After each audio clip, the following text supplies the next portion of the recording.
سینه از آتش دل در غم جانانه بسوخت. آتشی بود در این خانه که کاشانه بسوخت. تنم از واسطه دوری دلبر بگداخت. جانم از آتش مهر رخ جانانه بسوخت.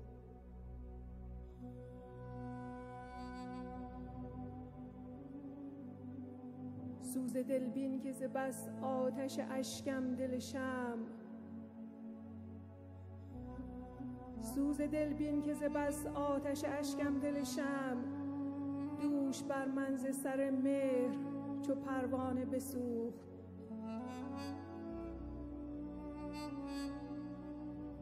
آشنایی نه غریب است که دل سوز من است، چون من از خویش برفتم دل بیگانه بسوخت.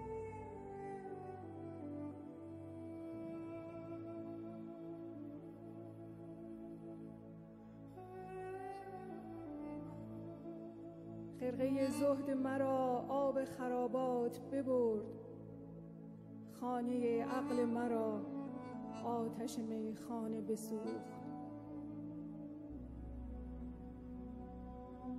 چون پیاله دلم از توبه که کردم بشکست، چون پیاله دلم از توبه که کردم بشکست، همچو لاله جگرم بی می و میخانه بسوخت.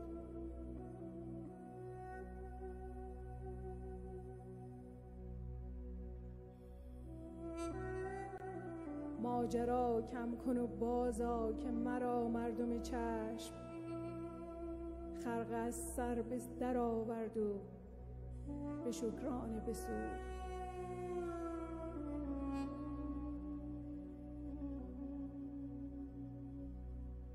ترک افسانه بگو حافظ و می نوشتمی، ترک افسانه بگو حافظ و می نوشتمی، که نخفتیم شب و شمع به افسانه بسوخت.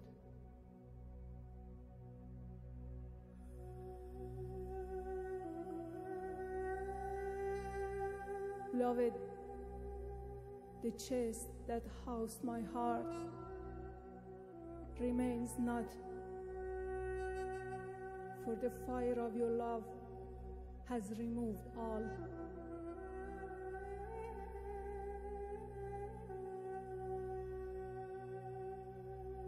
Separation burns this body, your supreme magnificence burns this soul.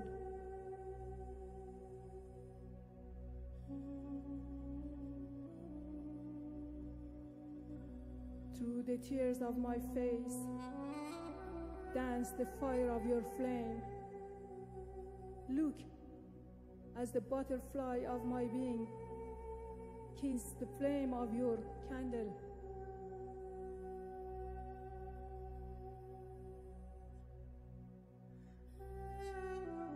I've known this fire since the beginning of the world.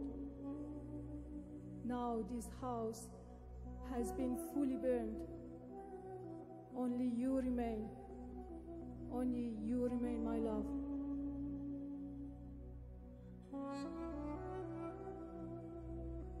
All my beliefs has been washed away by your divine wine. The kingdom of my mind has been fully burned by your white fire.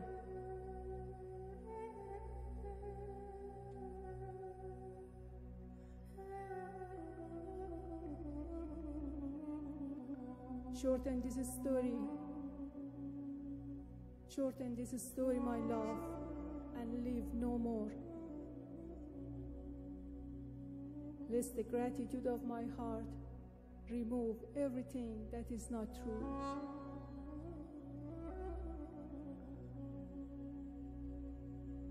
Hafiz, live the dream of life and drink my divine wine once more. Sleep will never return. Sleep will never return, for the candle of my being burns the darkness of this world's illusion.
Om. Namaste. Welcome everyone to this gathering here in Lisbon, and very happy to see so many beings who have come from so varied places to come here for this gathering over the next few days. I feel very happy also that this gathering is taking place here in Lisbon, and that I feel very confident that if you have come with a deep urge within your heart to awaken to that which is truly real, timeless and pure within yourself, I feel that we stand a very good chance for that recognition to occur here. It's a very strong thing to say, but let's see. And so I'd like to welcome you wherever you have come from to this beautiful place, this beautiful, let's call it a room. It will be a room for awakening. And let it be so that if it is within your heart, and if your heart is beating for that recognition, that truth, then may you come to that irrefutable recognition of the self and be timelessly happy and free, so that thereafter all who meet you on the path called life and who are themselves open may be inspired by what you have found, your light and love, openness, wisdom, peace, clarity. And may they be so inspired and touched by your presence and light that they are themselves compelled to search within, to discover the light that they perceive in you, and so find lasting peace and happiness. And may self-discovery become contagious again.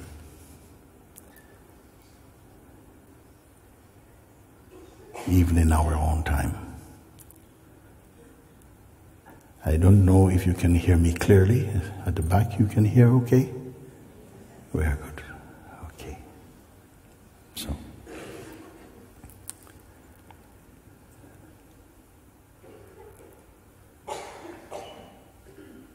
Very good.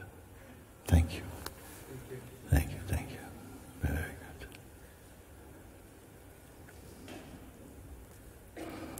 good. Normally, over the many retreats that we have been privileged to sit through, we have normally invited questions to come, people with doubts and questions to clarify those doubts and to hopefully satisfy the needs of seekers.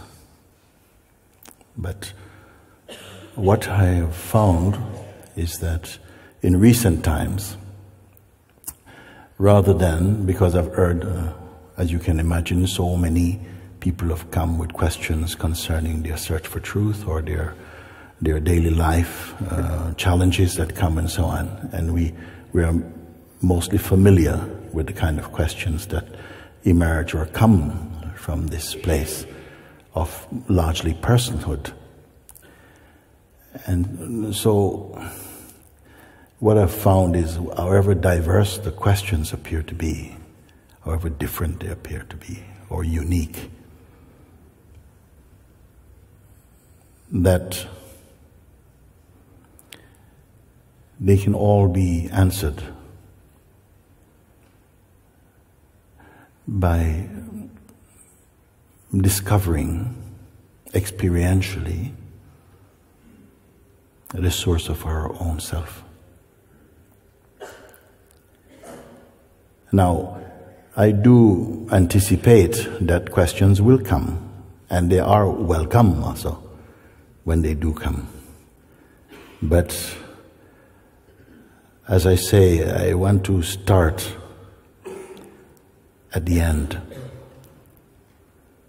Many of you may already have become a bit familiar with the most recent expressions of these pointings, which is what I would call the invitation to freedom. Can I have a sense of those who have a bit of familiarity with this? So this is already very good. And so what I would like to start with again is, in a sense, to reintroduce or to recap on what the invitation is, so that we already begin in a place of great advantage, you see. And thereafter, if questions arise, they tend to come with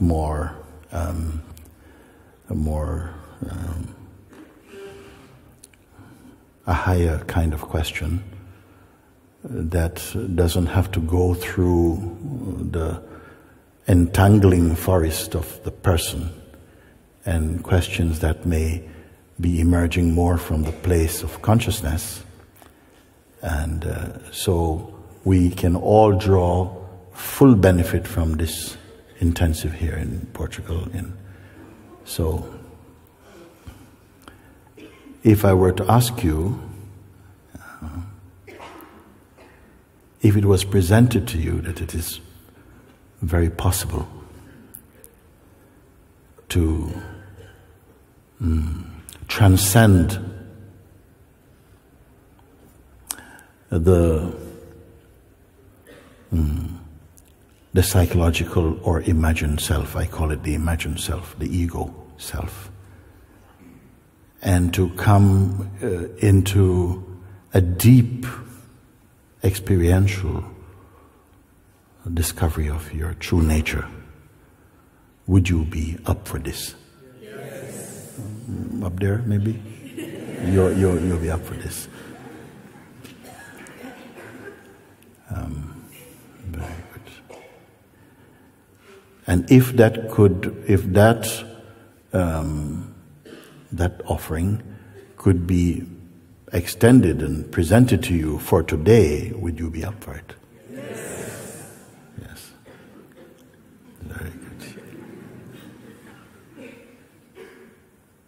It is a very strong thing for many people to hear, because many have been on a search for the very thing that I feel we have come here to discover.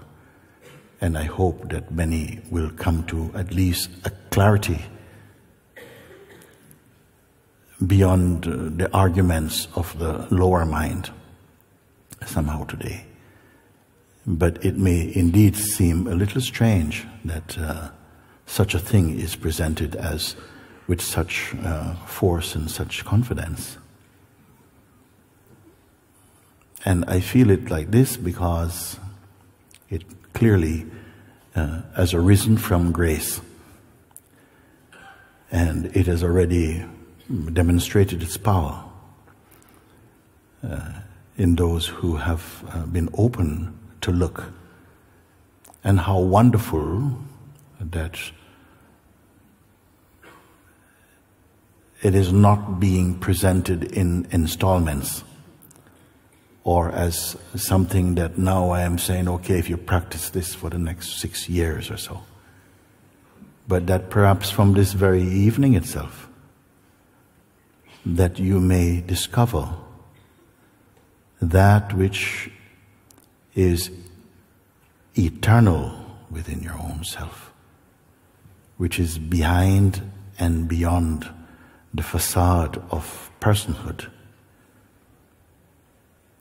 And to such, with such clarity, unarguable clarity, that your life can unfold with so much more grace and wisdom than it would if we continued in the notion of merely personhood.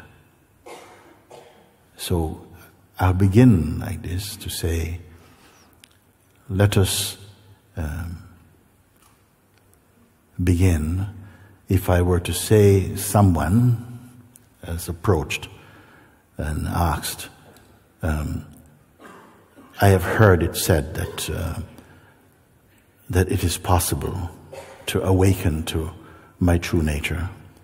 I want you to help me, if you can, to guide my mind and my attention to the place where you have discovered to be the original being. Because my life being lived at the level of personhood or ego does not bring lasting satisfaction. My mind is full of projections and dreams that are unfulfilled.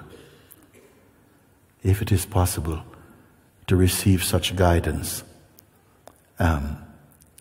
then I welcome this and ask for your guidance. And my response is, well, let's see now. And so, from the room of being, a response comes, please enter, please come in. But, as is customary, I say, please leave your shoes outside. And you may say, yes, thank you. I leave my shoes outside. But I say, one more thing while you're doing this, please leave your mind outside. And you say, I know that was the catch. How can I leave that's the very thing I want to do, is to leave my mind outside. And now you're telling me leave my mind. I've been trying to do this without success. I said, don't worry, I don't mean in any heavy way. I simply mean that while you're here, for the short duration of our contact about this, I'm asking you, don't go into any stories about yourself. Don't engage with memory or past. Surely we can do this, even for 15 minutes. It's true or not? Yes, we can simply, I said, okay, it might be there, and by the end of our short exploring together, if you wish to recollect your old stuff, it will be there, right where you left it. So there's no need I'm not here to steal that and to keep it for myself. Okay? So I say, please just don't engage about the past and about your person, your personal story, what you've done, even your spiritual story, such as how many years you've been meditating and where you've been. It's not important. It's not important right now. And questions about the future, or concerns about the future, like what is going to happen and what do you think it will be like in the next few years coming and so on, and the kind of world I would like to live in, or the kind of person I'd like to become. Please, we will not engage about these things. And even presently,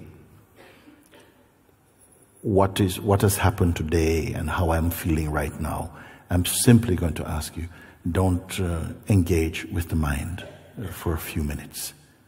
Even if it's knocking and saying, what's happening? We go everywhere together. Why are you leaving me out now? You say, I'll come back to you. Okay? So don't engage with that for this short time together. I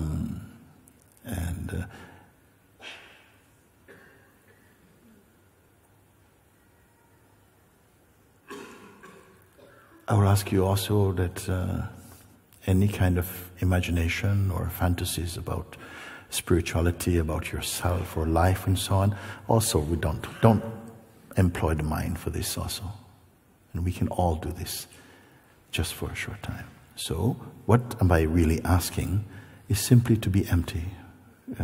Empty of this concern. Even though it may seem like the mind is just sitting next to you waiting. It's okay. It's okay. Simply, you're not going to engage.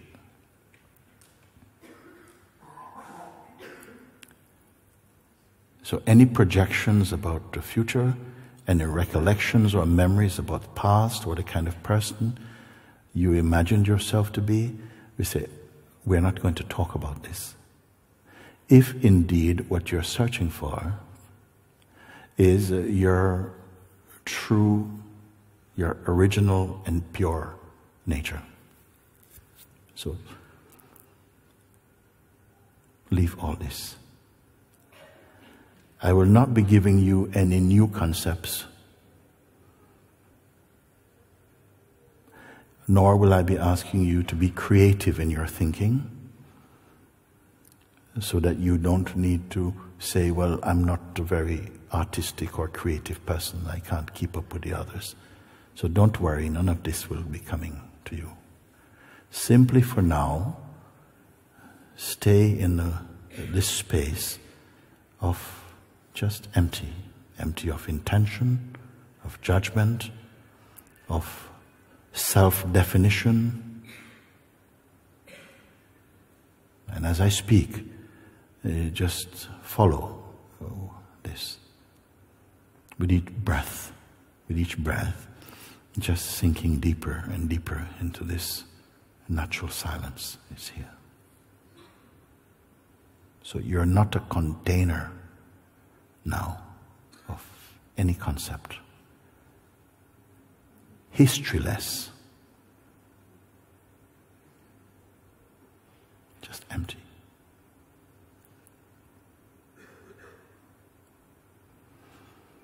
And watch that sense of waiting. Like, okay, what now? So, no what now. Just remain, just empty. No expectations.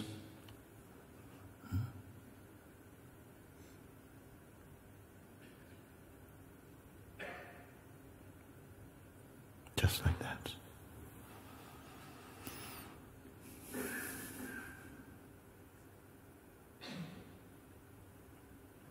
Beyond time, no concern about time.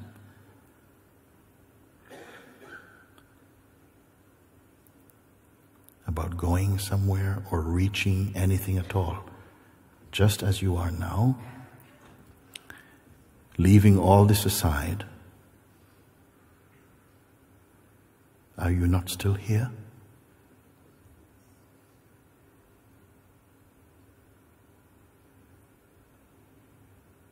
Leaving aside even agenda,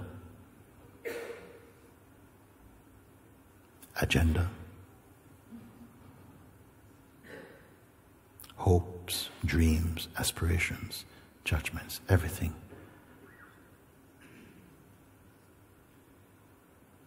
So what remain here now?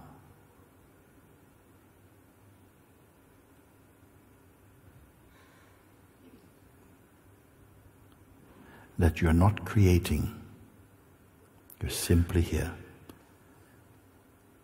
Just a sense of what is. Nothing you create or imagine. All this have been left aside. The senses are functioning according to their own power and laws. Let the perceiving happen. There's no need to suppress that. But what really is here right now?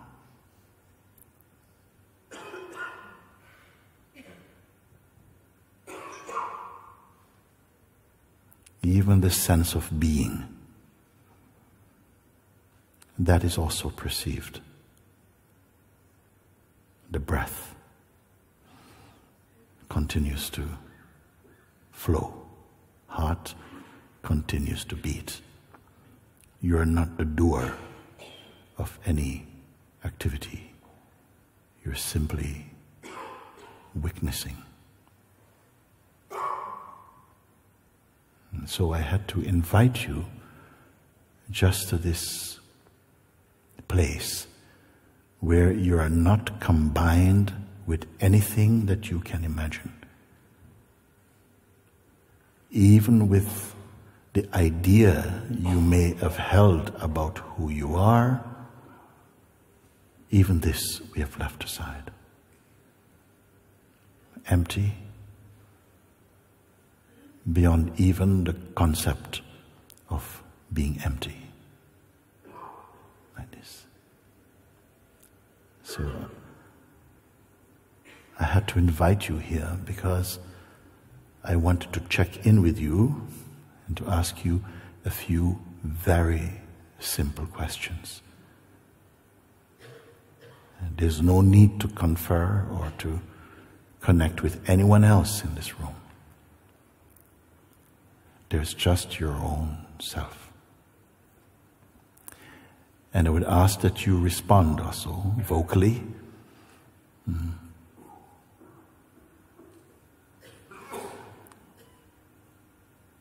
That which is, which I refer to as the sense of isness, whatever it is that is here now.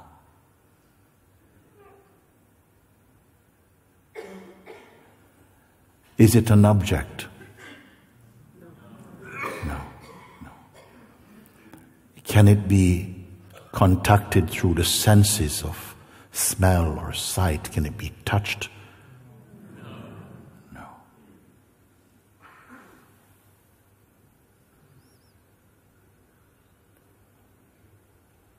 Does it have size or shape? No. Just stay as you are.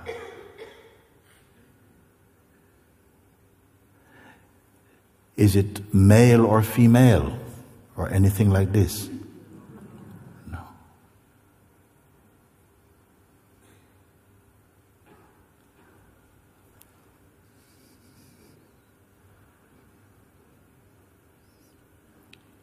Is it a mood? No.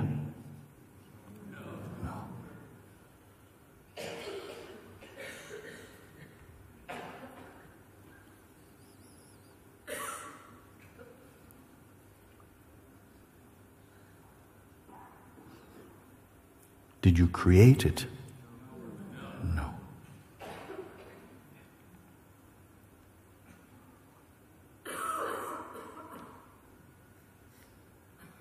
Did it come from somewhere?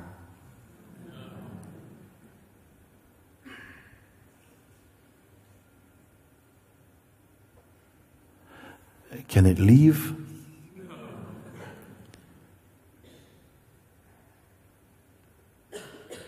Or fade? No.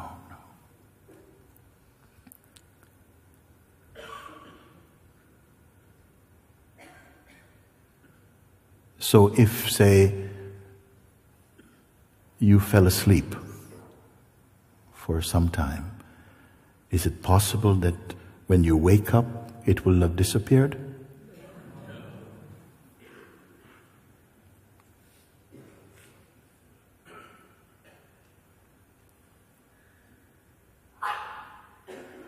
Can it be impressed or manipulated by anyone?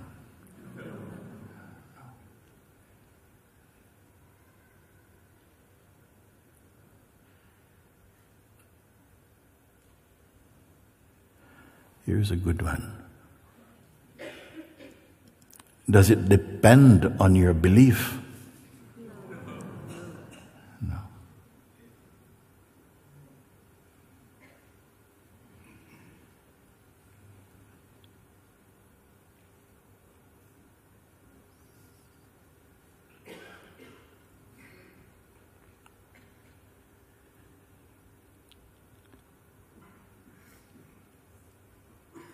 Does it have a beginning?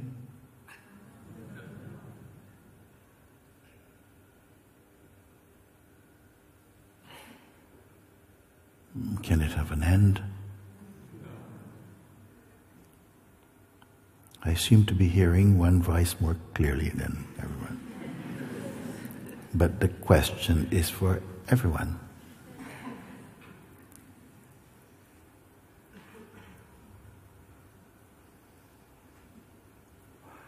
Was it born? No. Here's another good one. No. If it was not born, can it die? No.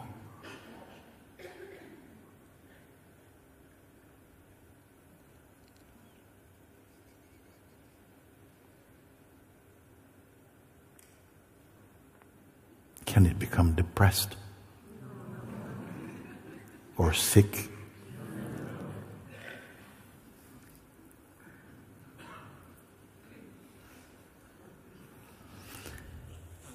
And if you felt, I really hate this, I just go away.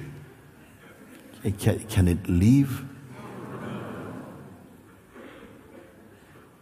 Can there exist a place or space where it is not?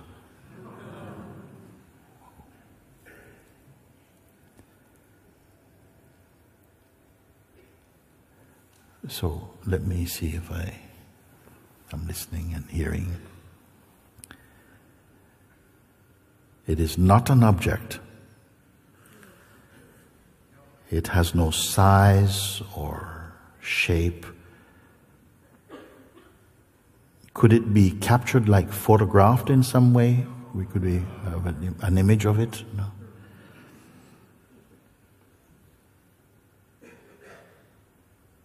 It did not come, and it cannot go. Yeah. It cannot be manipulated. Can it be owned by any group or religion or philosophy or school? No. And you say it does not depend on belief. No.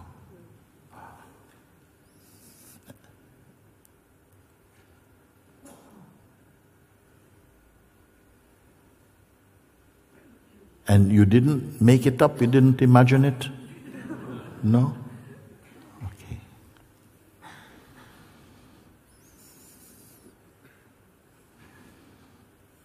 Can it be shown to anybody?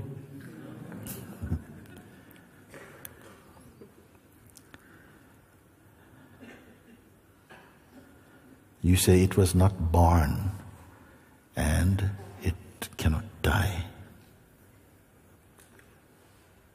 So one last one I ask you.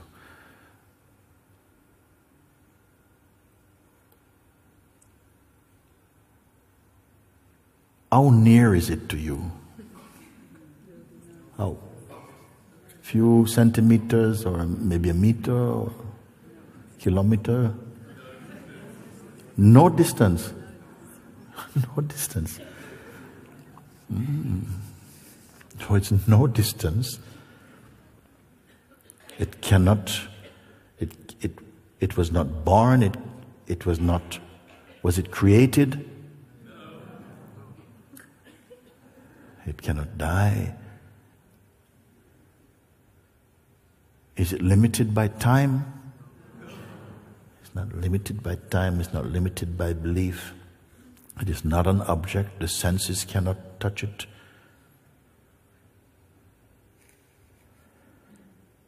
That it is no distance. And so if all these things are true, and it's no distance from you, then all your responses are about you.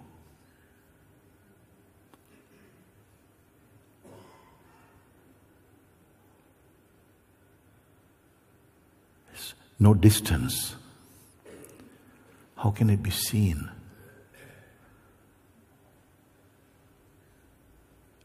Has no shape, has no form. cannot be photographed. Your belief or disbelief does not affect it. It did not come. It cannot go.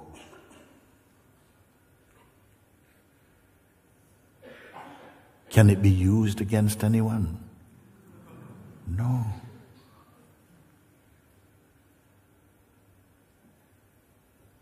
It was not born, it cannot die. And there is no distance between that which is looking and that which is somehow perceived. There must be one. Can this be true? Can it be true? Yes.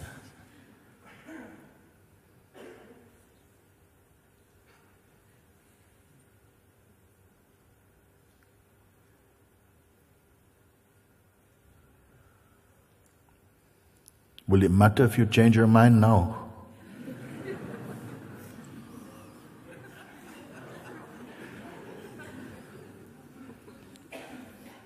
Sorry, Mooji, I've decided, hold a second. It cannot. It was fine until you said, it must be me. It was true until you say, it must be me. And so I take it all back.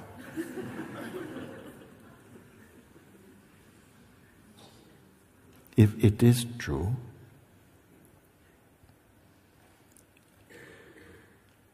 and you're sure you're not imagining this?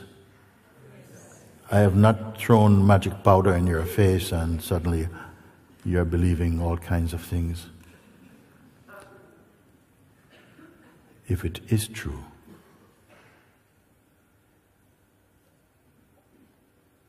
let's just take a moment or two just to sit with this.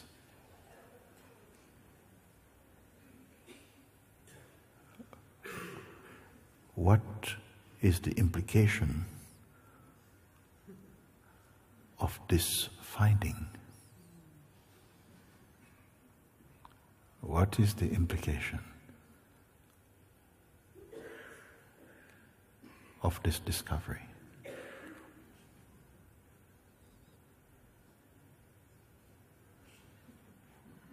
But I'm not going to ask you what is going to happen.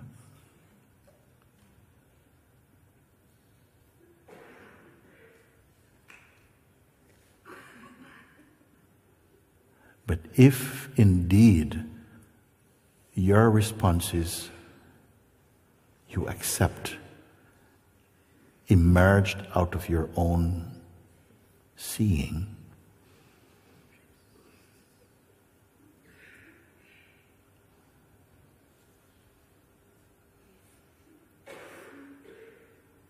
that what you have been revealing, what is revealed through your responses, comes directly from your heart and not something that you are projecting through the mind. Can I say like that?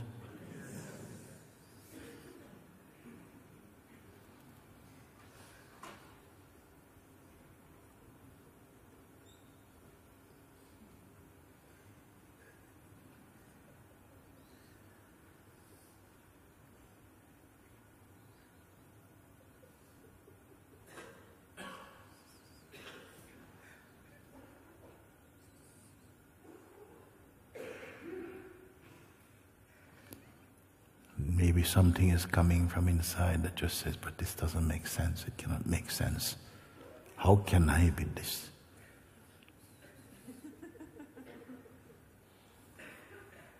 If indeed this is true, not merely believed, is it merely a belief? No.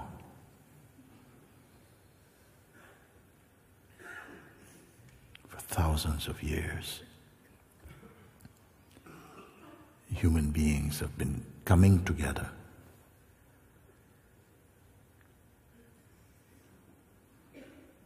Meeting in caves and mountain tops, in valleys, in houses, in temples, and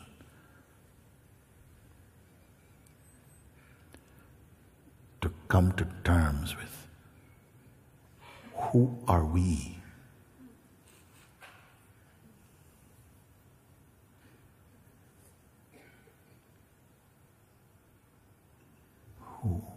Why am I here?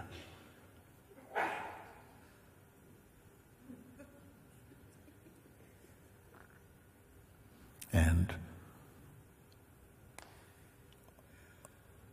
uncountable numbers of beings have pondered these questions. Many of them found answers that liberated their minds from the turmoil of personhood, from the seeming traumas that come from a life that is heavily conditioned. Many came and found satisfaction and peace.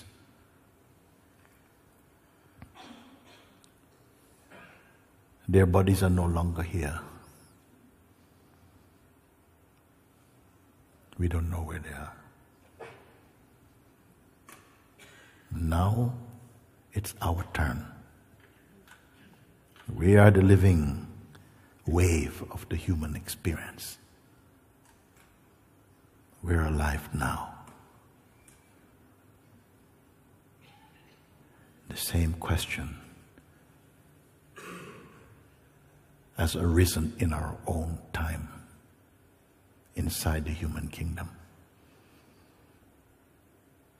And you have come to find out. What is your place in this?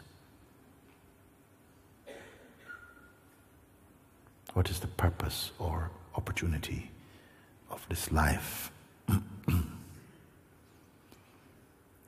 Because it is seeming that many things that we seek and acquire are experienced in time. They dissolve in time. All that we see through the senses and the mind, all that we cherish, including this body, one day will be gone. Is there something that will not be gone?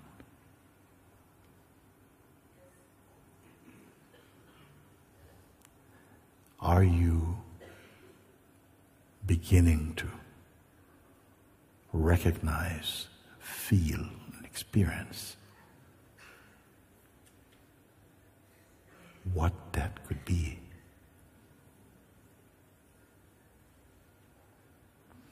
Beyond intellectual conviction or speculation.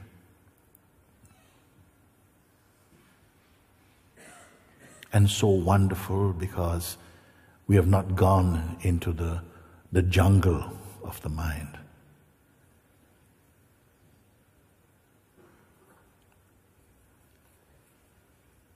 It's been a mind bypass.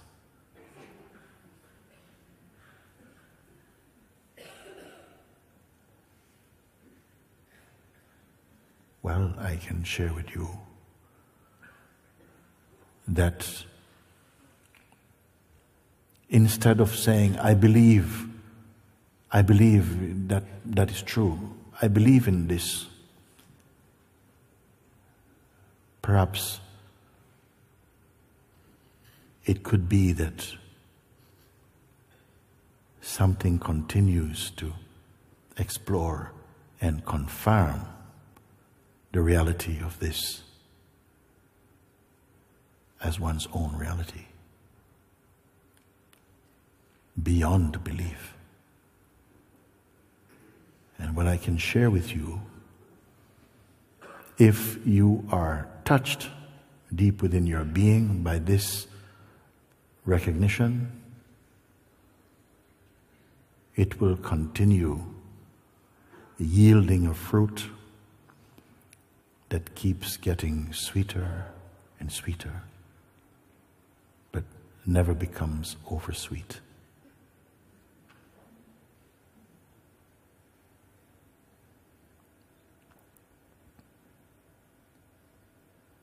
What do you have to do?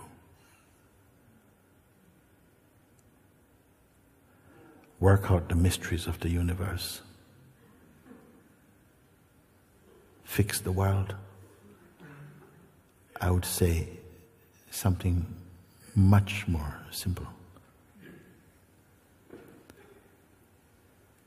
Bring your attention to keep resting in your discovery. Let your attention and mind marinate in this discovering. Initially, some resistance may come from the old regime of the person, and the mind may bring up like, what is this? Is nothing happening here? It's nothing, and I've got things to do, and I have discoveries to make, and adventures to pursue, beautiful things to create. I don't have time to sit around.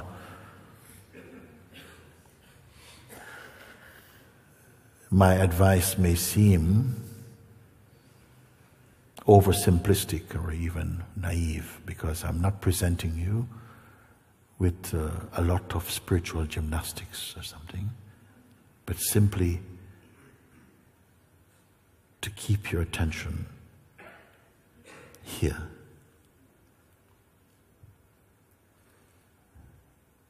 In the beginning, as I say, some waves or movements from the mind and the sense of person and past may come to bringing a force of distraction, or even fear may come.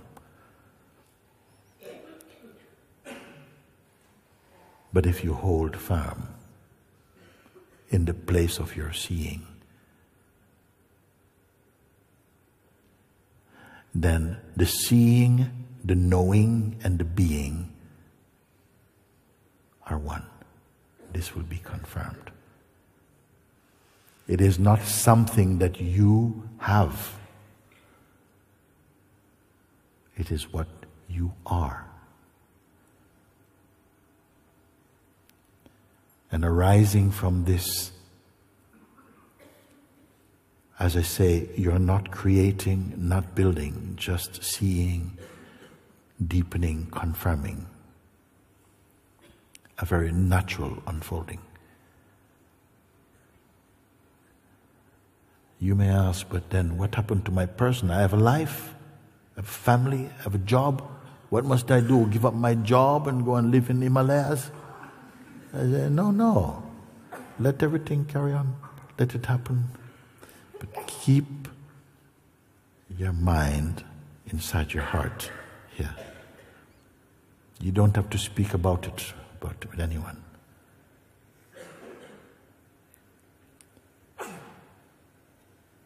But by itself, it will continue to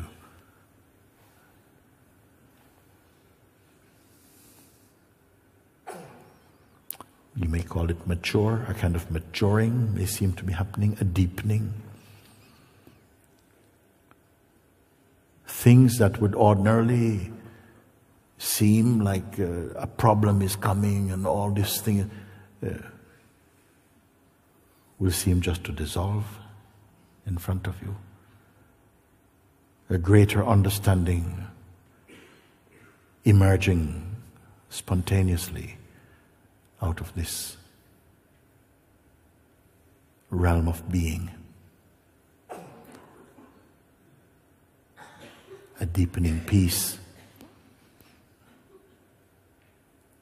Fears diminishing even though at times it may seem something comes and then it just collapses.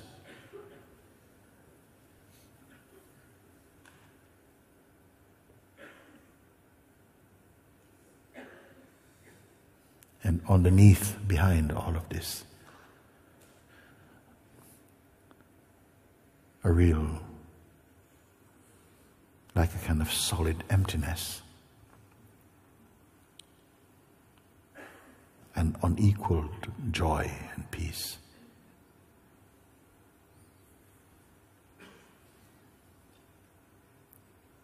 By the number of hands that went up in the beginning, I'm sure many of you can begin to confirm that what I'm speaking is true.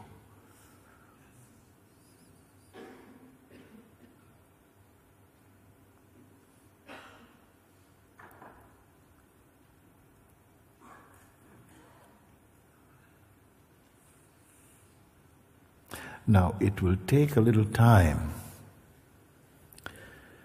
for the mind to acclimatize or to stabilize in this understanding and this discovery. But again, you remember, can this become disappointed and say, I'm just going to go. I'm going to leave you now. You're not getting on with it. Is that possible? No. How can you respond to questions like this without conferring or just going along with others what they say, if it were not coming directly from the source of your own being?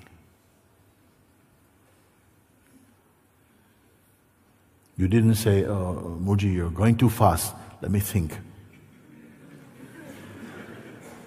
Where did your responses come from? Did you figure it out?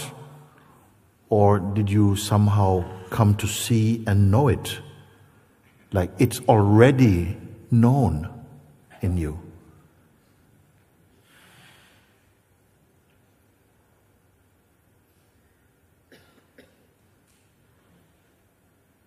You did not go to a university for mystics. From your own place, sitting here, some people may feel, I'm not qualified for this type of thing. I don't have a spiritual background.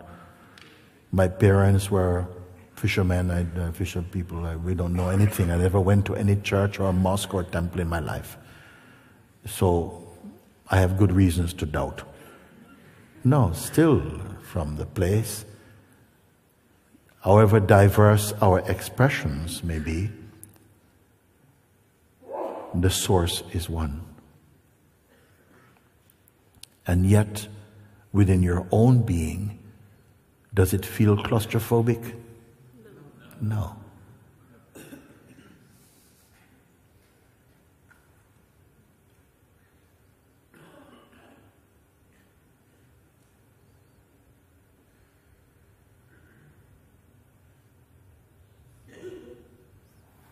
As I was saying earlier, it will take a little time because the mind, or you may say, the constructed self, the idea we have of ourselves as a certain momentum, it's going to come back in somehow, of course, and why not? It's coming with its own idiosyncrasies and dramas and projections and fears and so on. Where are you actually in all of this? Are we the person who appears to be enjoying and suffering existence? Is that the fact of who you are? Or could it become, or to be seen, as more the fiction?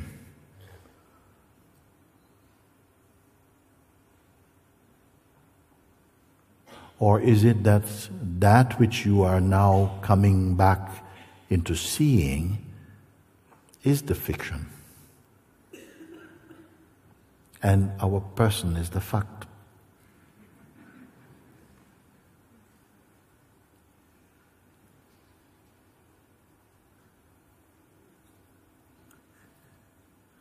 The sense of the person seems to be an ever-changing self-portrait.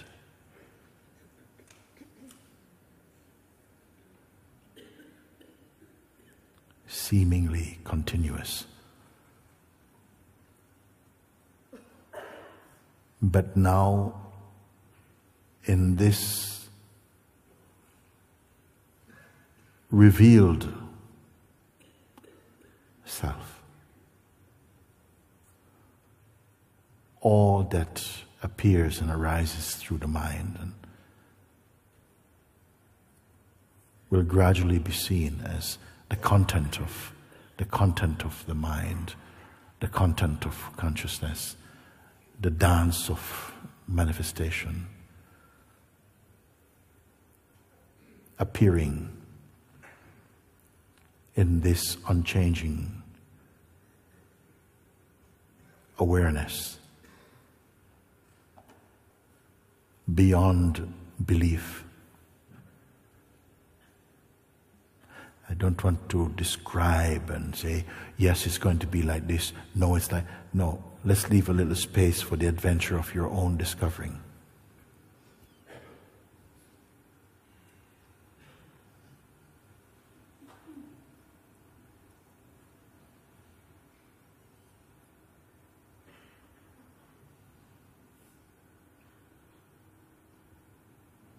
Is this a disappointing discovery? No. And as I said earlier, that which you left aside momentarily, of course you can collect.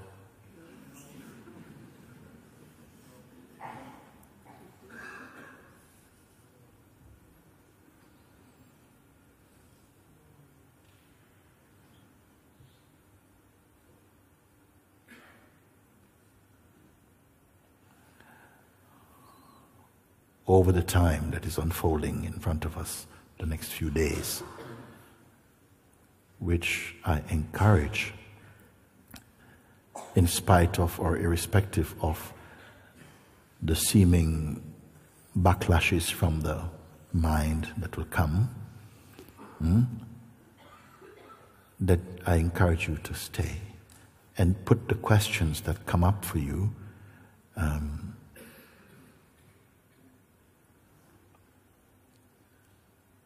and from this, all this will be helpful in verifying and confirming your true place of being. Because such a profound insight is not always easily acceptable to what I call the imagined self. For a long time, we felt that our conditioned identity was our reality, even though it is unstable and brought with it so much sometimes turmoil, unfulfilled promises, restlessness, uneasiness, fears, doubts, and all of this, dreams.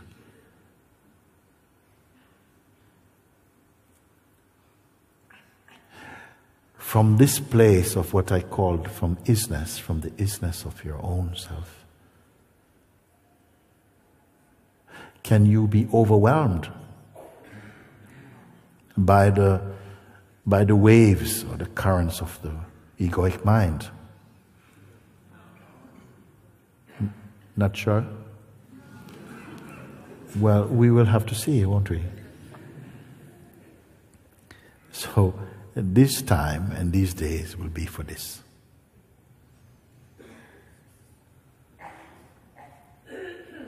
Perhaps there may be a few people here who, at the beginning of the invitation, may have felt, you know what, I'll just stay here and see what happens to the others. And then find, Mooji, I don't know what you're talking about. It is okay. From time to time, I will again point back to what I call the obvious in ourselves, which sometimes we miss because our attention gets rooted in personhood. But I have a feeling that's going to change profoundly.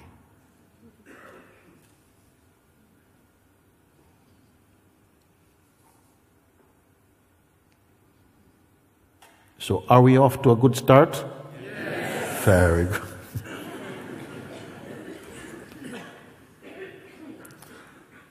I came here and I said, we are going to start at the end. Meaning, instead of going through a lot of concepts and this and that and that, no, where is it all going? Where are all the concepts going? Is it that it's going to some big construct? Let's begin at the end. And what is the end? Timeless.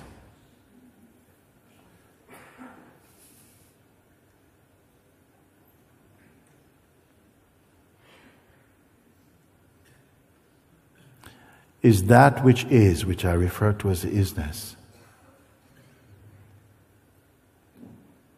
is it at the mercy of the play of duality? Can anyone respond about this?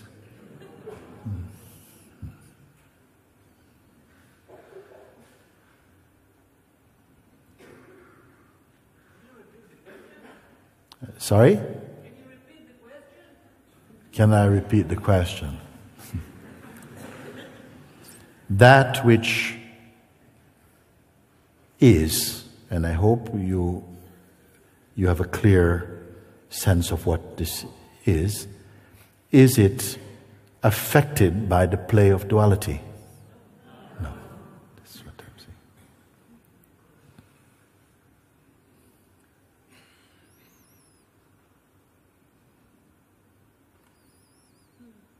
Thousands of beings throughout this world at various times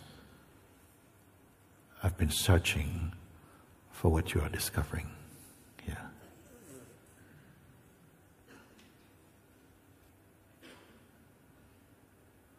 How to honor this seeing.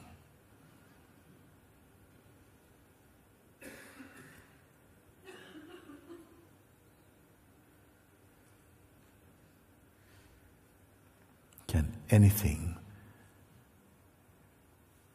separate you from this? No. If this is this, who are you?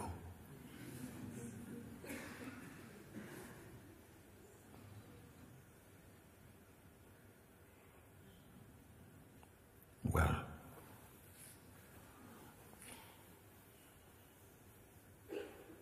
we will come more and more to a firm place of seeing.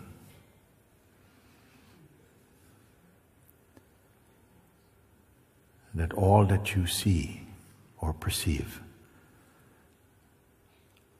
are appearances emerging in the field of consciousness, including the idea we have of who we are, which changes as our focus change. That also is perceived. Clouds passing. Some slowly, some quickly. Something is not passing. It cannot go because it never came. Do you know this? Yes.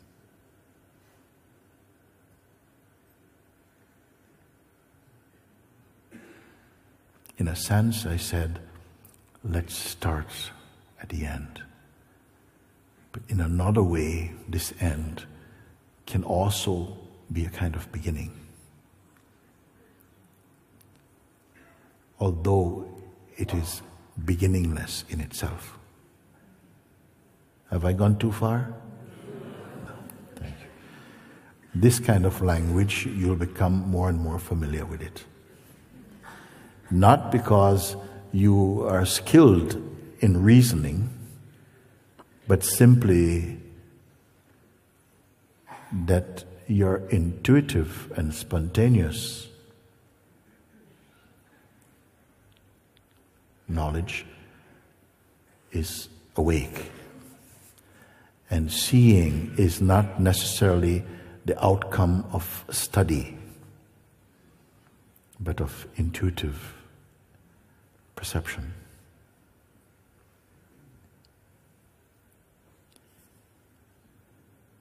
How are you feeling?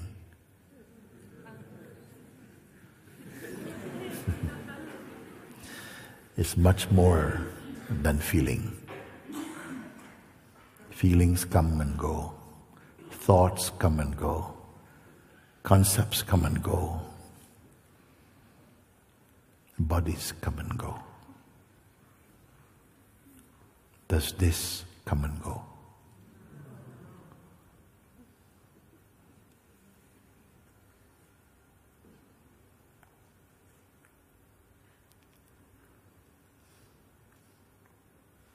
And if your mind says, okay, thank you, I got that, bye. No need to come tomorrow, I got it, thank you very much, bye-bye. Or can I have a refund for the next day?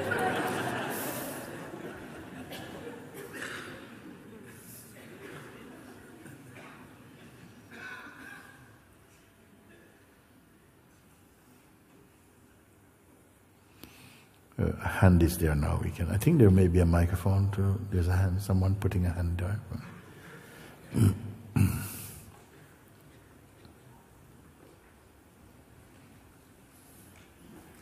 Namaste, Mooji. Namaste.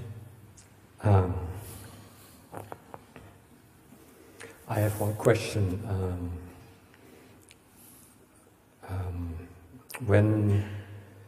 When I follow your pointings through the invitation, I feel that I am this that you are pointing us to. And still at the same time, I don't answer the question, was this born or can this die, with yes. I don't seem to be able to answer these questions. Yes. And you know why? Because because somehow the impression that you are this body-mind that definitely took birth somehow is still quite firmly held somewhere inside. And it has a knowledge that this body will pass. It had a birth, and it will have end of birth also, end of life also. And it feels that, this feels like a fact, and this seeming fact cannot challenge itself by saying, okay, this, whatever is the discovery, it can feel less of a fact than the belief I am this body that was born and no doubt one day will fall. So that we can look at, because actually it will come a moment when it will simply relax into complete seeing. And that response will not be something that comes from your mind or comes from effort or force, in the same way that many of what you already answered simply just emerge as a kind of revelation. Now, if you say, I cannot say yes to that this was born, that was this born, and many may have said yes, no, and you feel, well, I'm not sure if it was born. And can it die others says no, and maybe say, well, I'm not sure if it cannot die. Because again, you can see it is very much linked with a deep assumption inside the being that I, as far as I've feel myself to be, a living entity that had a birth and will, have a death at some point. And when I die, how can I confirm? If this body can die, how can I confirm something that will not die if I feel I'm going to die? You see, this is where it comes. And yes, I understand. But for me, it's kind of confusing because at the same time, I know I am this. Yes. And the moment this question arises, it's like... if you know you are this, and did you feel, when I asked, is it an object, was your answer what? My answer was no. Yes. If you're that which is not an object, does it have a form? No. No. How can it die? I don't know. But it's somehow too much for me to say it cannot die. Yes. I don't know if it can die. And you being what?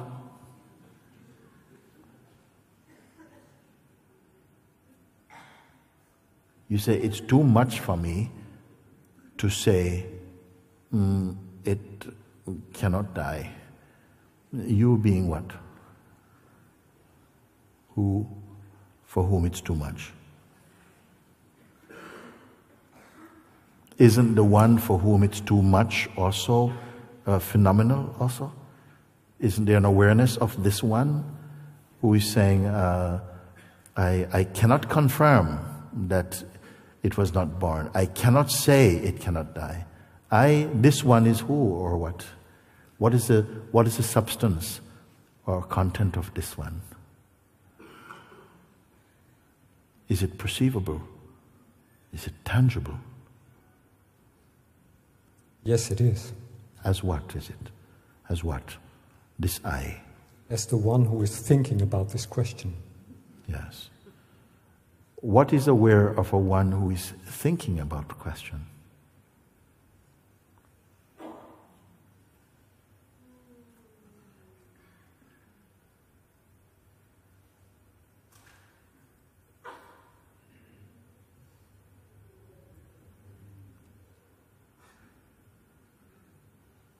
Let me put it another way for you.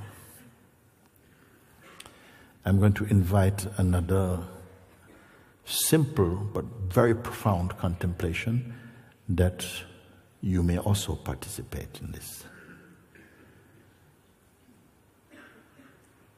Say in the morning, suppose you get up at 6 o'clock. Ding, something's up. Okay?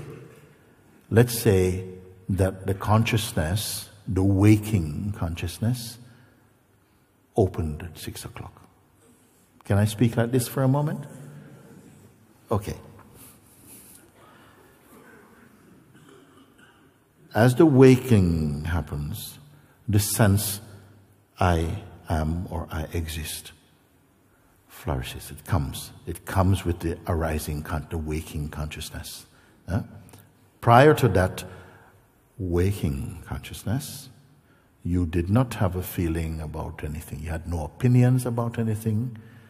I'm not talking about dreams now. I'm talking in the deep sleep state. And now the consciousness, by itself, the flower of consciousness opens, and one becomes aware of the sense of being alive and of the sense of time and objects and so on. You follow? Yes. As that consciousness, the state of knowingness and the function of perception arises, no? Can it arise? It must arise in something that didn't itself arise. You can follow? Yes. Yeah. So it opened. Isn't it that waking happens in something that didn't wake? Isn't it? Okay. Then you have the feeling you are awake. Just like now you know that you are conscious, isn't it? We are aware that we are conscious. Even that, if I can recall one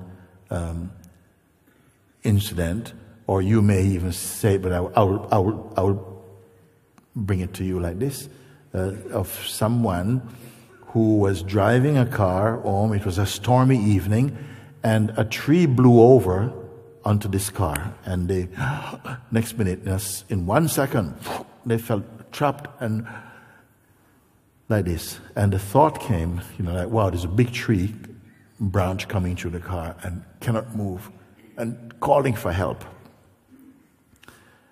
And it took maybe 20 minutes before flashing lights were perceived. By the person survived, by the way, and this is their account, that they saw flashing lights and so on. Then gradually a voice came and says, "Oh, look, I'm here. I'm going to help you. Your team is here," and start to converse with them. And gradually, machines were heard to be cutting open bits of the car or whatever. And at some point, this person say, "I saw that I was losing consciousness." What see consciousness disappearing? What see consciousness appearing? Somehow you know, and now the consciousness is here. What is aware of consciousness?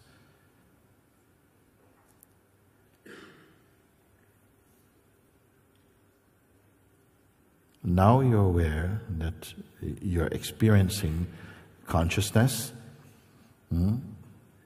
So both whatever is perceived, the act of perceiving, and that which perceives, they are all one function, together called the play of consciousness.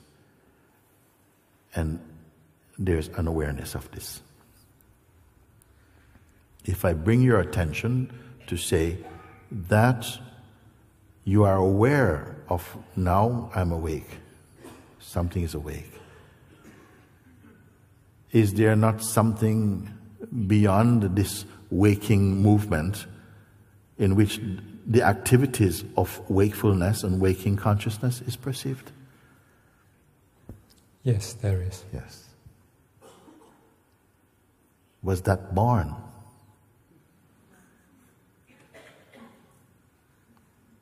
You can say the emerging consciousness has taken birth today.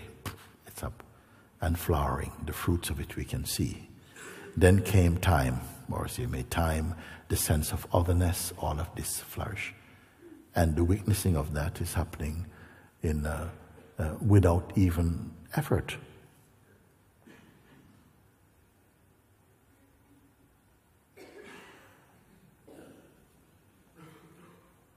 That place, it is there. It is there. It is here. This introspection today, the invitation, which I call the invitation freedom, at the end of the invitation to freedom as an exercise, that which is revealed, is it different from that? No. No.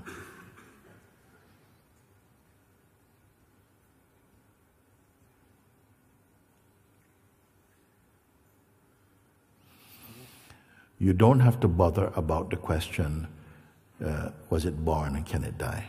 Let it reveal itself to you. Thank you. Yeah, it's a good one. It's a good one. Because after all, it's not a test that you have to, The divine is in there, okay, Was I born? I don't know. No. It can just be left right, then it's not known. And gradually, okay, it is fine. Stay with what you can confirm. It is enough. You see? And by itself, it will come to be known if there's a need for it to be known. Thank you very much. Thank you. Thank you. Very good. I have another hand here for a moment. Please. Maybe you come to this microphone? Yes, at the back there. You come. One moment. You come. Please come. Okay. Mooji Baba, June. Come more close to the microphone. I want to say it with respect, address you with respect. My question revolves around the question you asked about, is it, I don't remember your exact words, am I one with it, I think, or how far is it from me? Yes. And everyone said, oh, it's one, you know. Yeah. But for me, I'm this close. Yes. But I'm not like... How close exactly? Oh my gosh, it's so close. It's so close. So close. And the body mind, the mind, it tortures me on a regular basis, and it won't let me go. It won't let you. And you are how close? I'm this close.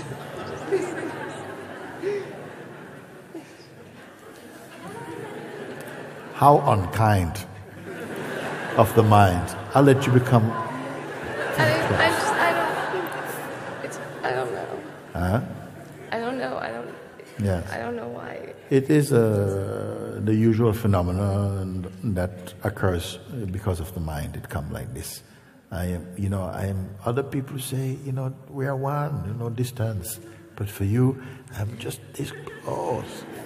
If you were that far, it wouldn't matter so much. But you're just, because I could just all the things, all the beauty, all the good things, all the beautiful things that I know are in me.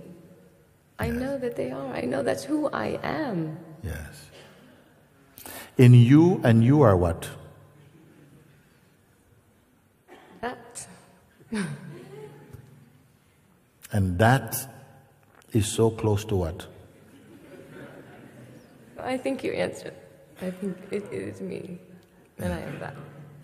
And maybe I just needed to, maybe the body-mind just needed to hear it from you. Thank you. No. No. Come on. You are trying to get away, and I am. not like that, no? Yes. Your chance is now, and you take it now. I don't know. It won't. It doesn't. Why is what you have said not merely a thought? Believed in, because belief is also a tremendous power inherent in consciousness. Yes. The capacity to believe, Yes. But belief is also observable, also, and the believer too. That's a part of that mind that won't. I guess it must be a part of that which isn't letting me go. It's saying, oh, this is so great and this is there, but you're going to stay right here, separate from it. Yes. And I some conditioning seems to remain loyal to the constructed self, to the imagined self. It feels like it's Yes. I am tangible to myself, it's enough proof, This other self, that great self, if I'm honest, it seems that, yes, but it's not as tangible as I am. You see, somehow that can be there also. And for whatever purpose, I always feel there's something good about it for a while, until whatever work it may take, or contemplation it may induce, gradually softens it up, and neutralizes its power in you or something. In the meantime, it may be protecting something. It may be guarding that a kind of arrogance doesn't come in or something like that, you know? So stay with it and keep looking, because you came up for asking this question. In you there seems to be a strong doubt that like I'm near, but I'm not there. I'm so near. I want to be there. Yes. I want the freedom. I'm here. I want that. You freedom. are that which is here or there, dreaming through the sense of personhood. I want to be there also. And I don't want to make a gimmick or make it sound simple, because when it is believed, you know, it is deep, and it's not just you can just rub it out. Maybe I can rub it out, maybe. You who can rub it out. You'll be rubbing out your sense of self, which will disappear by itself. As, you know, there are some things working on your behalf that are not in your hands, in terms of, I can do this and I can do that.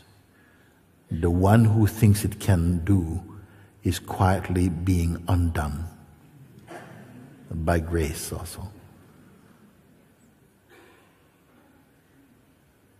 I'm waiting. I'm waiting for it to unfold, I guess. The sense of waiting and the one who is waiting are also perceived when you follow this. The waiter, the one who is waiting, and what is waiting for are both imagined in that which is not waiting. That we are that, something retains a kind of doubt, and that doubt is believed in for a while. The doubt seems to block the natural confirmation that you are already that. And I know that the words I'm speaking can seem to be, yes, many teachers have said this, but I can't get to it, and so on. I understand that.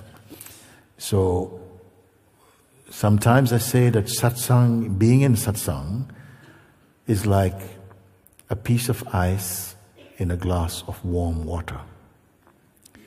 And the ice is simply melting. The ice constitutionally is water, and warm water is water, and the melting is taking place. When I say it's taking place, I mean that it's not that the ice is surrendering to the water, or the water is going to... It's simply kind of just happening. And that is the grace of satsang. You're an urge in you, an urge you cannot understand, brought you to this place and says, sit here and keep quiet. Yeah, like this, no? In another, it might say, pay attention, but you keep quiet. I will, thank you. I will. Thank you. Hey, but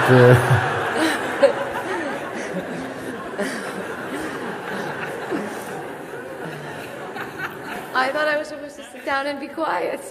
not like that. I mean, not too quickly. I'm sorry.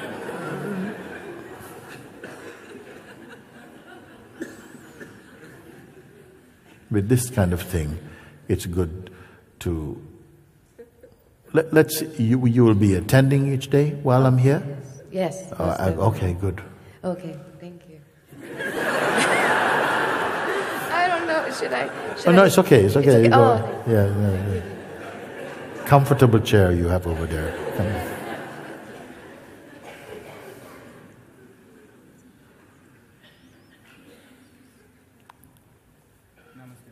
Namaste. You may raise the microphone just to be comfortable, no? So that's it. Very good. Thank you for Thank you. all your satsangs on YouTube. Thank you. I love watching them. Thank you. Thank you.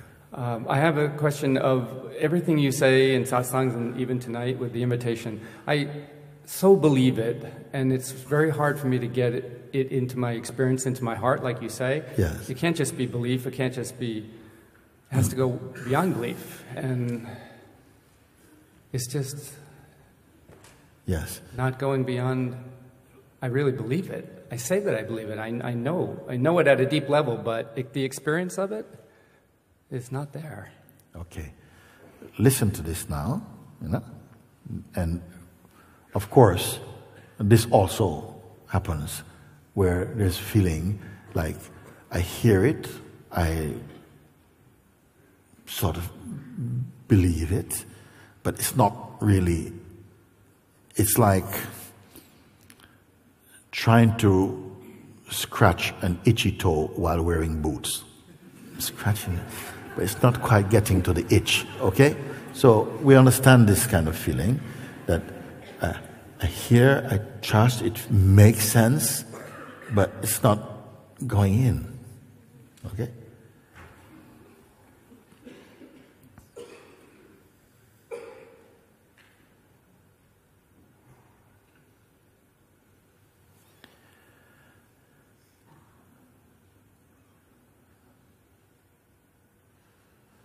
Earlier than the one who is saying, I listen, I believe, but it's not going in. The medicine is not going in.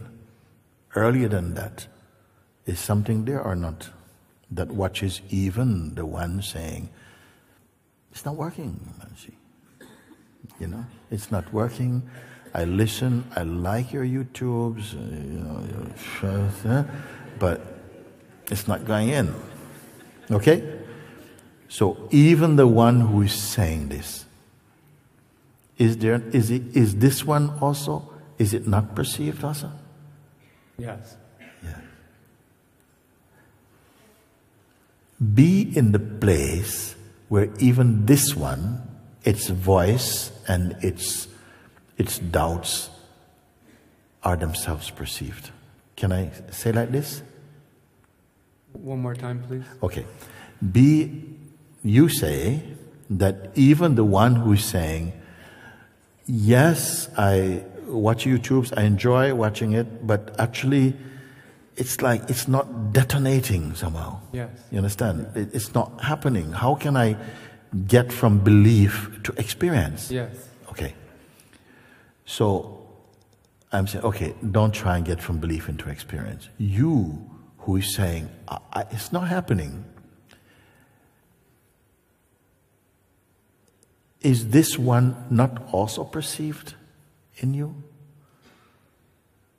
I can Subtle. I can say yes, absolutely logically, but I don't feel that. I mean, it makes. Well, of course, because it has to be that this way. one, a voice comes up and says, "This is not this," and it then subsides, and maybe another thing comes and says, "Oh no, but this I trust." You know, so these seeming identities, or comes up and confirms some things and say, "I can't confirm others." Okay.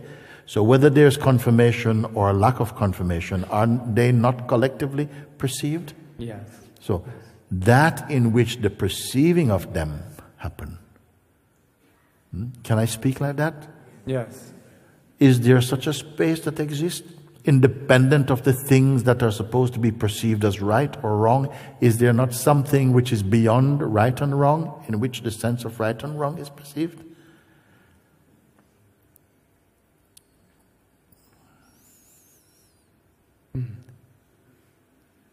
It's fair, what you're speaking is fair, no? Normally. But what I'm speaking is kind of obvious, but it's not obvious until it becomes obvious, okay? Yes. So I'm with you, staying with you, just trying another door, Yes. okay? It's like Rumi saying, no? I have been knocking at a door. Suddenly it opens. I have been knocking from inside. A funny thing, isn't it? He said, I'm knocking at the door, tang, tang, tang, tang, waiting. And suddenly the door opens, and then I realize, wait, I'm already inside. You see? So, if the door did not open, he would not know that he's already inside. You see? We are all inside. Yes. The inside. Dreaming we are outside, trying to get inside.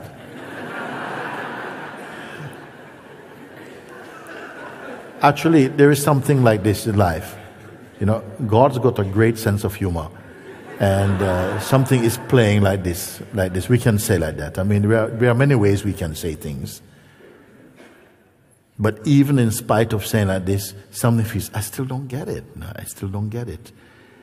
And that apparent one who feels, I don't get it, so much belief is given to support that one,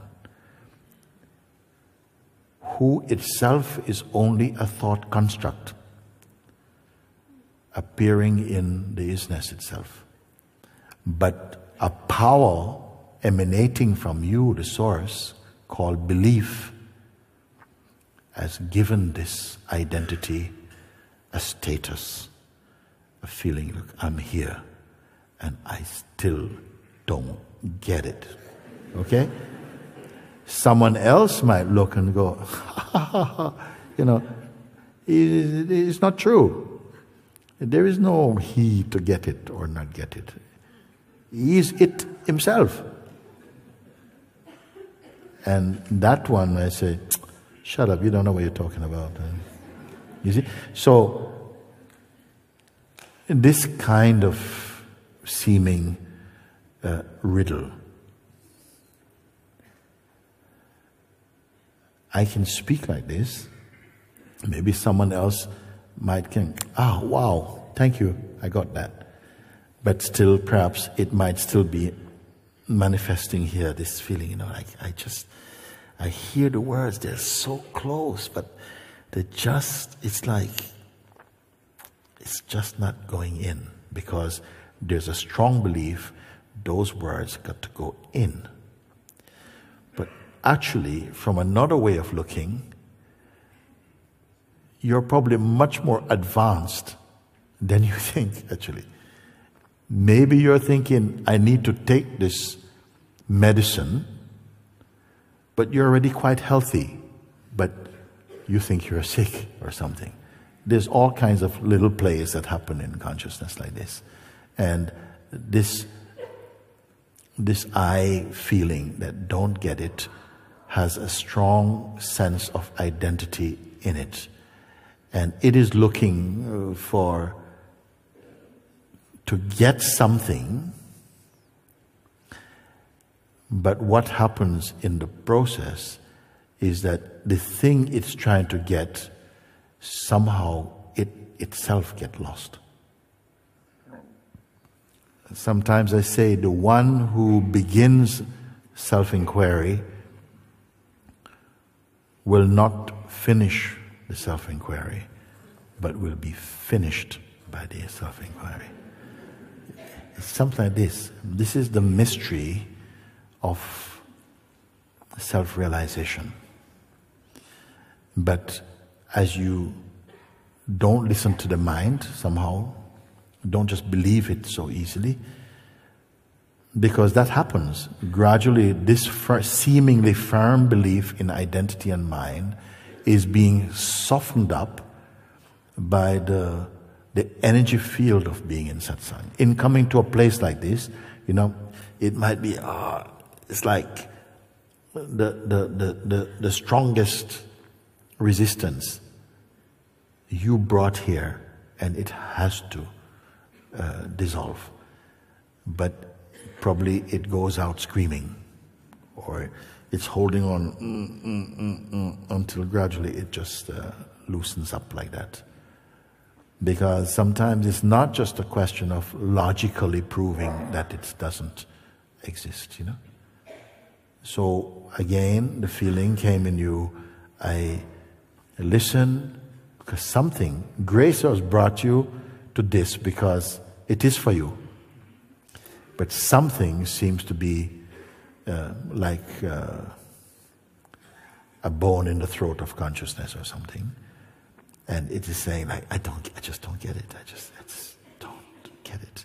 And this I who feels I don't get it is a shape formed in consciousness, a belief that there is an I person who don't get it.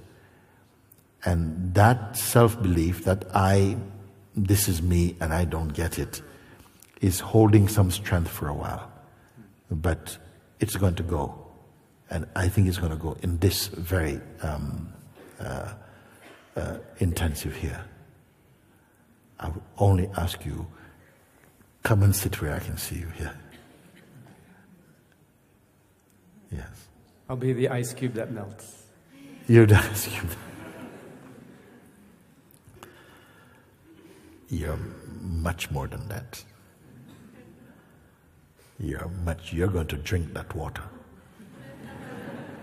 You're much more than an ice cube melting. The ice melting is only an idea we have that is being somehow dissolved back in its own source. Thank you. Thank you. Thank you so much. Thank you very much. Thank you. Very good. Whoa! Where these ants come from? These call them helium hands. One wriggling, one over there. Let me try you, because I think your hands have been up for a little bit. Please come and.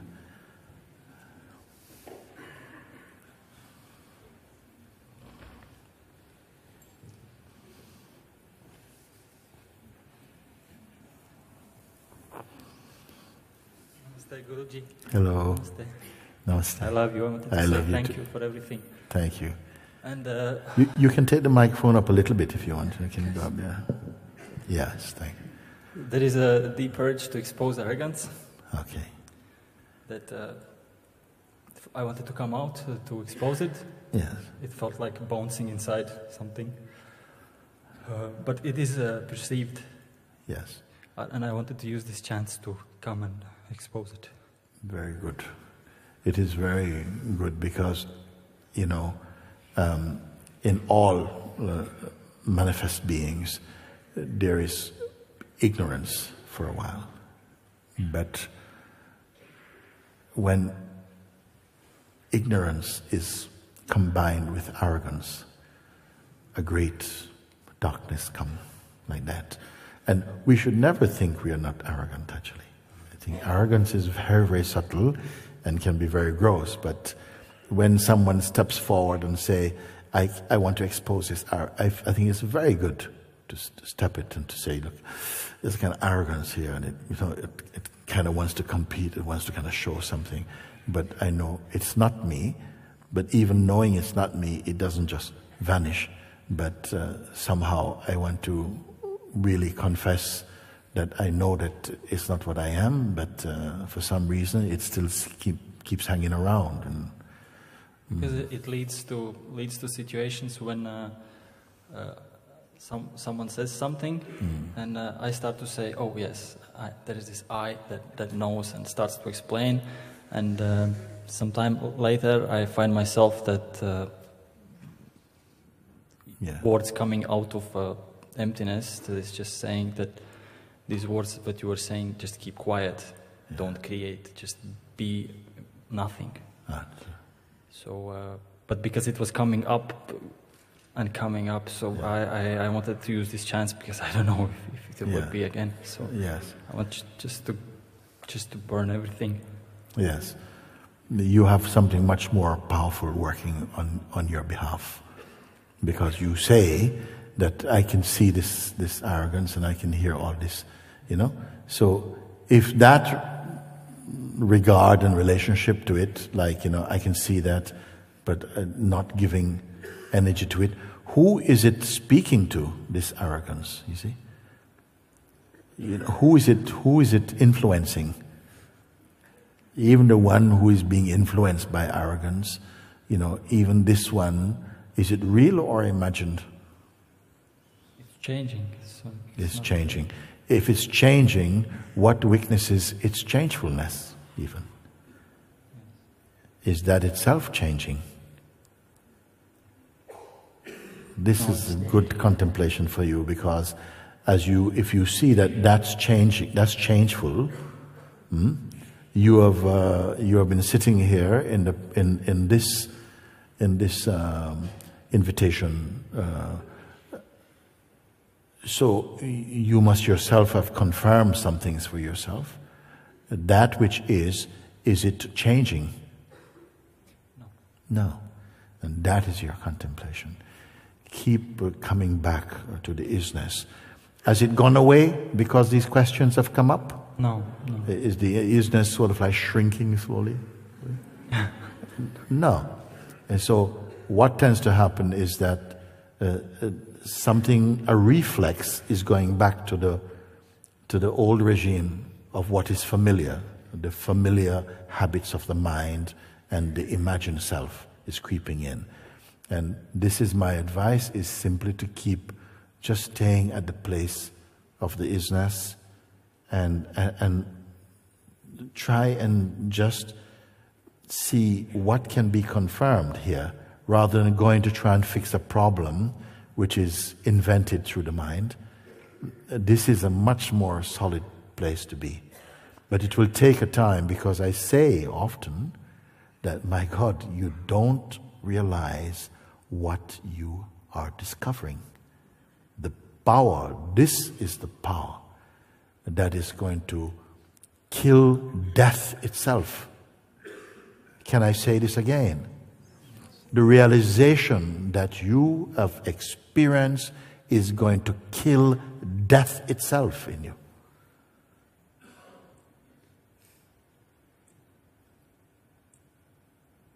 But there's also a force within us that is persistent but unstable.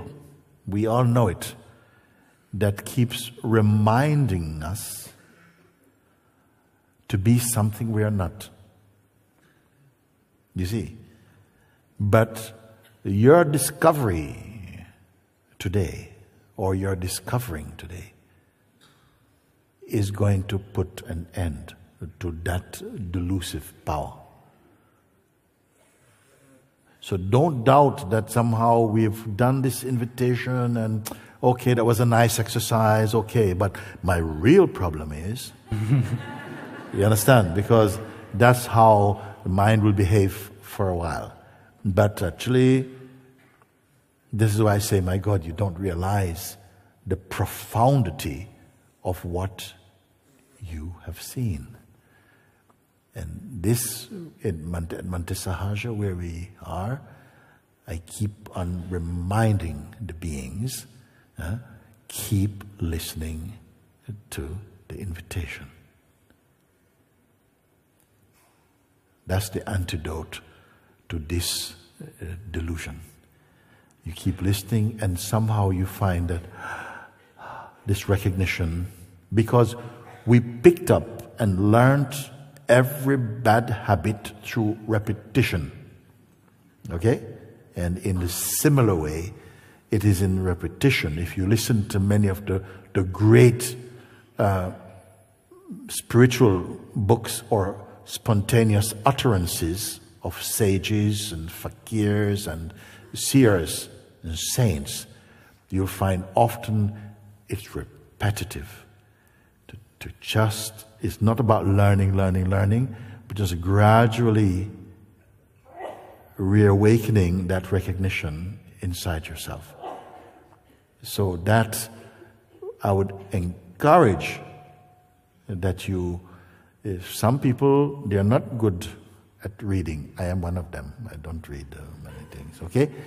But more tendency, more visual, no? If you see me with books, usually it's because I've got pictures in them. I like pictures.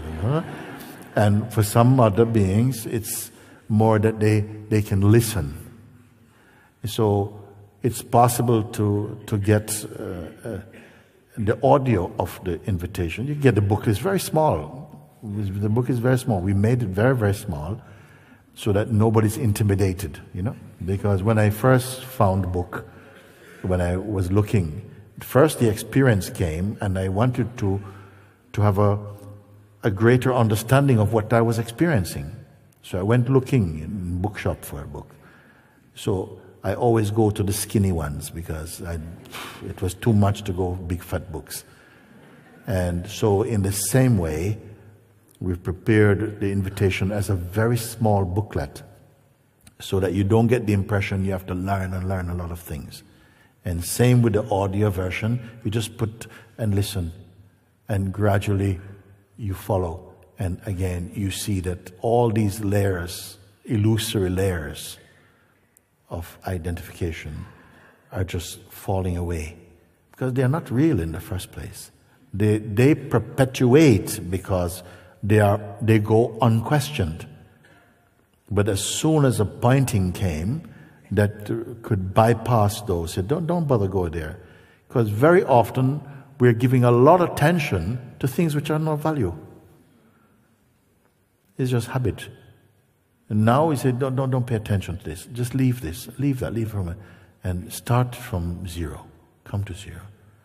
And let me ask you some things. And you find from zero, from the place of non-knowing, all this, the most magnificent revelations are coming out of your heart, not out of your head. So please, listen to it or read it. It will take you a short time, and follow what you're reading and confirm what you're seeing. That is it, just like this. It's another way into this without going through this. Yeah, because I wanted to say also one finding that the I, that it's, even if I don't speak, if the words are not coming out, it's seen.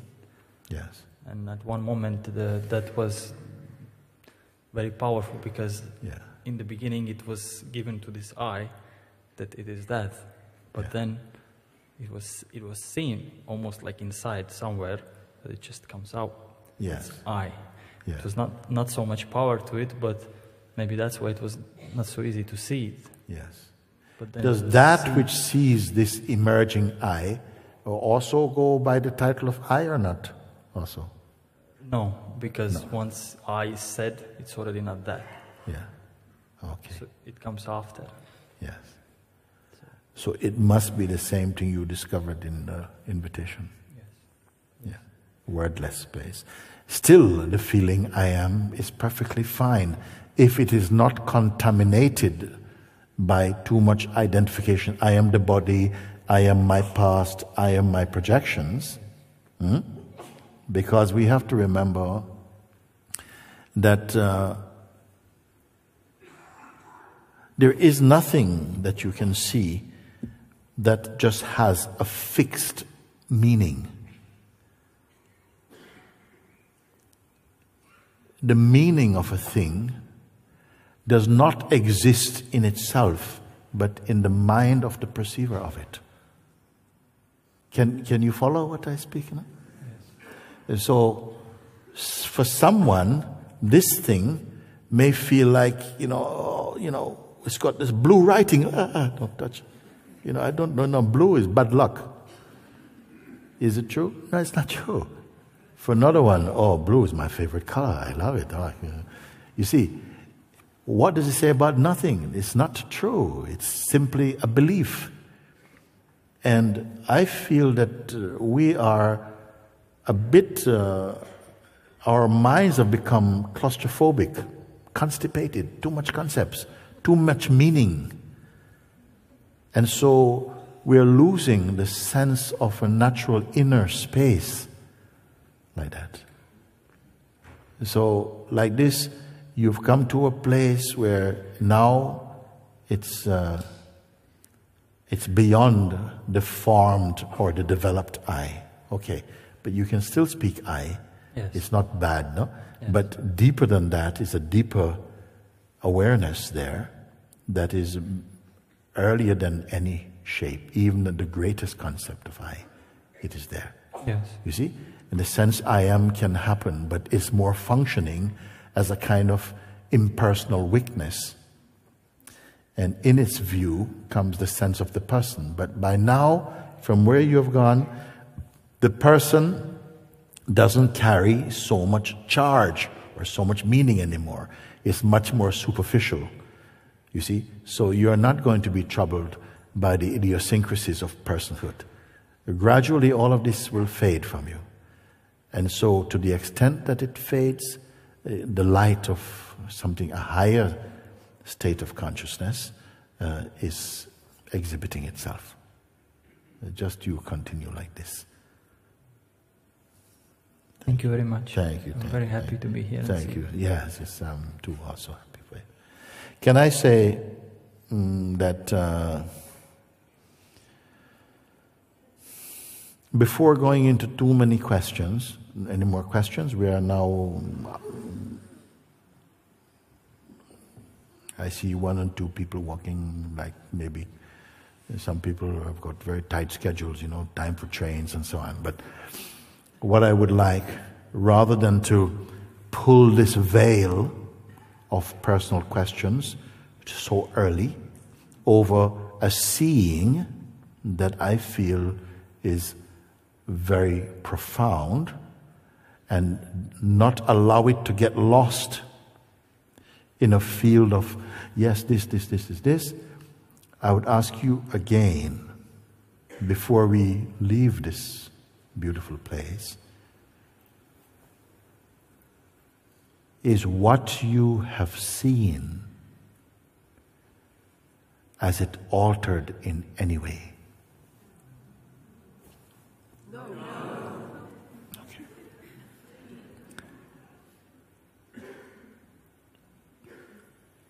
That it remains formless. It cannot be captured by any camera, or even a camera that films auras. Okay? It has no aura. Okay?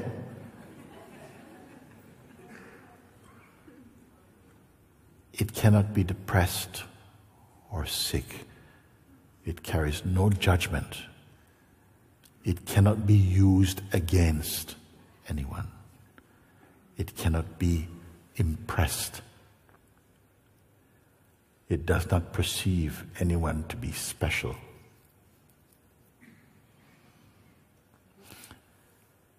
It does not depend on belief.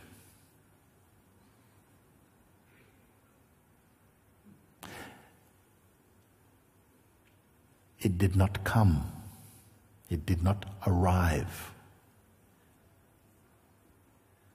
first in Lisbon and spread slowly. It did not arrive, and it cannot go. Am I speaking the truth? Yes. Very good.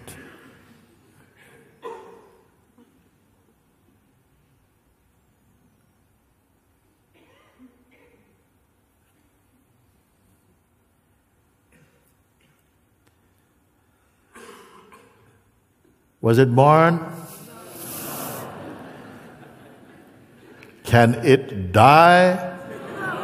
You sure? Yes. Well, not everyone.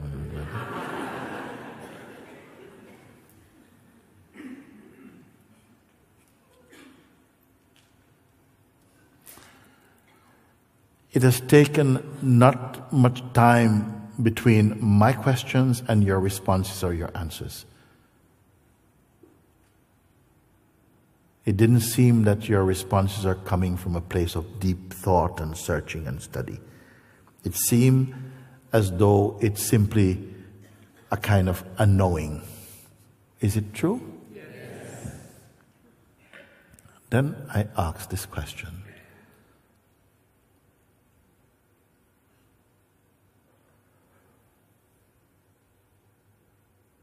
How close are you to it?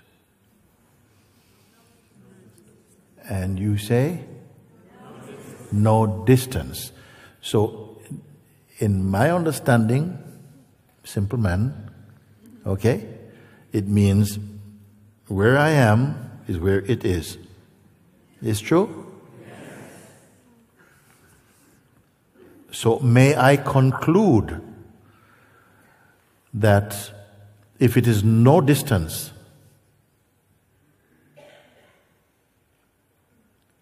then what you are confirming is about your own self. It's a bit weaker. Yeah. Am I putting words into your mouth? No, thank you. Okay. So, if this is your confirmation, and I ask you, can it fade? No. So if your mind goes, I don't believe in it, I don't think it exists, does it make any difference to it? Wow. That is really a wow moment, isn't it? I can say?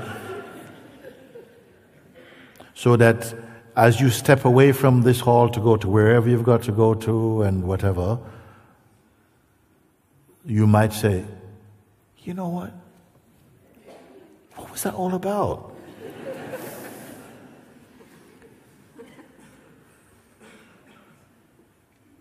I think that guy put a spell on me.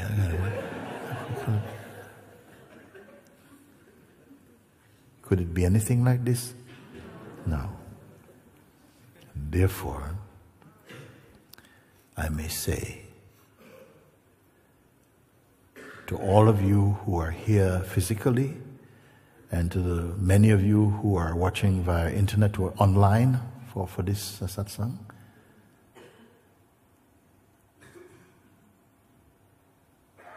welcome to your own self. Welcome home to your own self. Now, there will be some noise that may come. Why? Because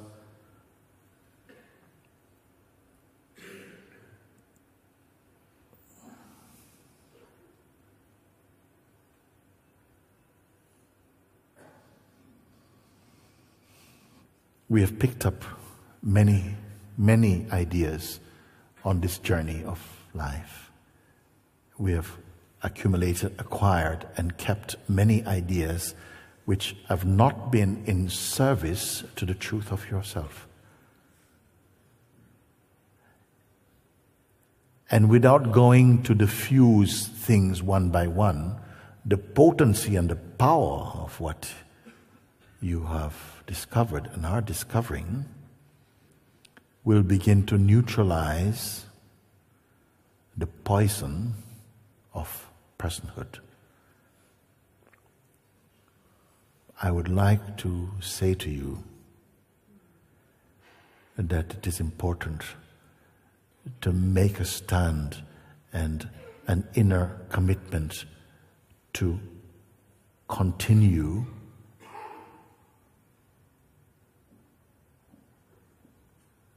to verify what you see.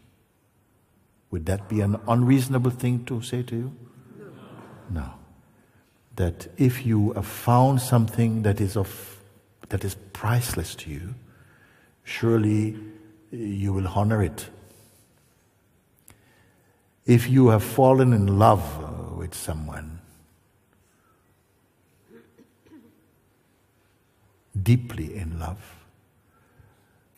I don't think you will require anyone to remind you to remember your beloved, isn't it? As you give some attention to be conscious with what you have discovered, not to tell yourself things about it, but just to stay and confirm. And as I said, the best way is to listen and to read again or whatever, or to watch a recording of this evening's talks. You'll find a growing and emerging conviction, a deepening of your understanding. the flavor of what the perfume of what you're seeing will begin to emanate as openness, fearlessness, and natural trust.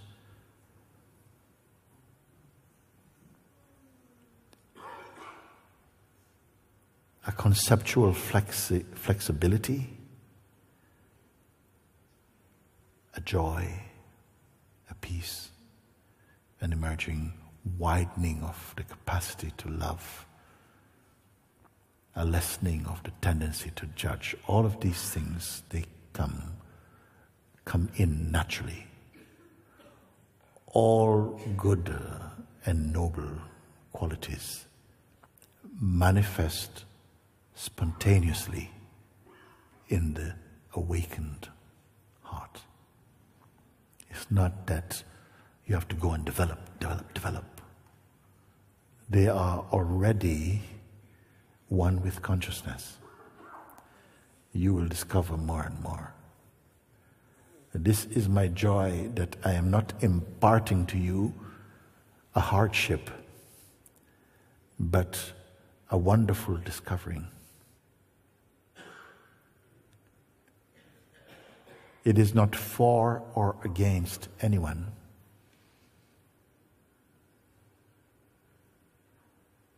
In a sense, I say often to those who come to satsang, you must become like the cow that jumped over the moon.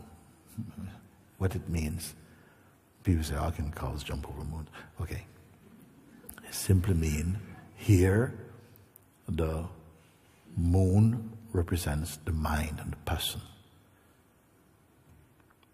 The cow jumped over the moon, meaning it didn't go through the moon to push it closer to the sun. It means that somehow it bypassed the conceptual forest of personhood.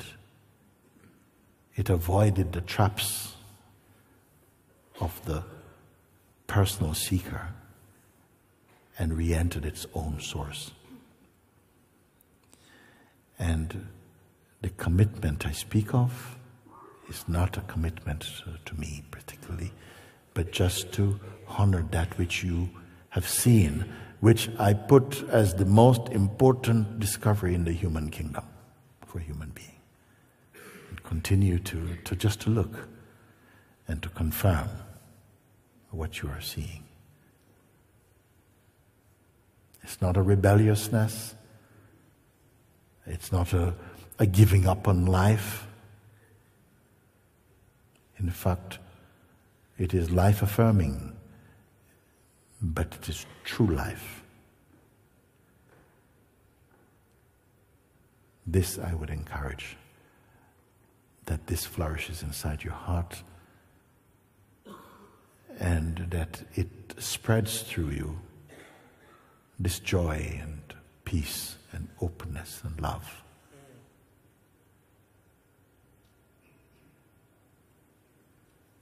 So please, as of this moment, move in the spirit of this discovery as much as grace allows you. And we will say namaste for today. Thank you for being here. And I know many beings also have made some sacrifices to come here.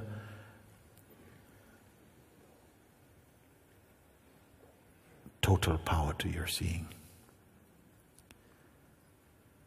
I love you. And oh.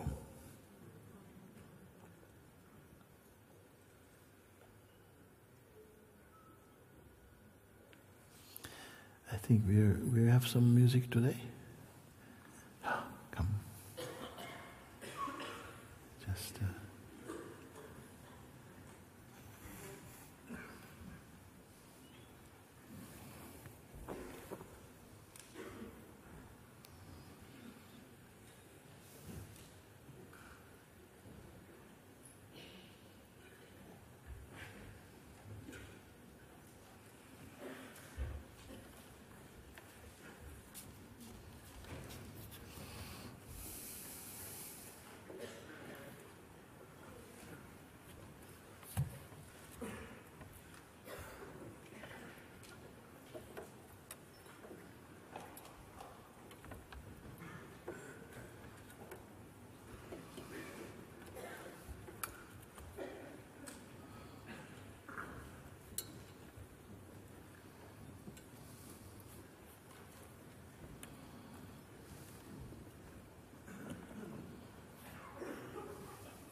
a dream.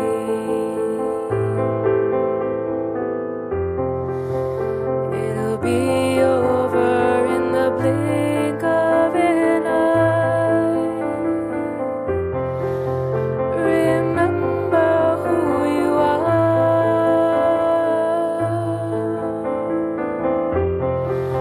Remember what you are.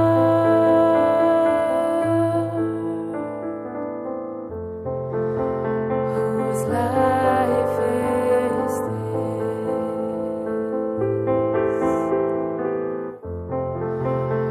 Whose hands are these?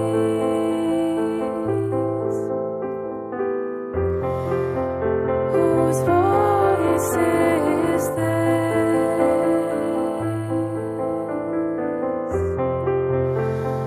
What am I?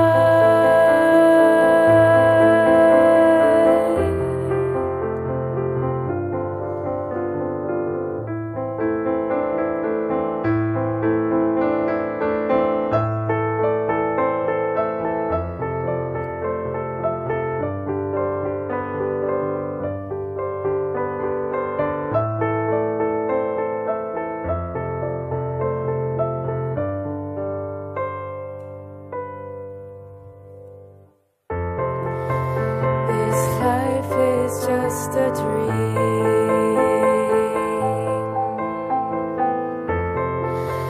It'll be over in the blink of an eye. Remember who you are.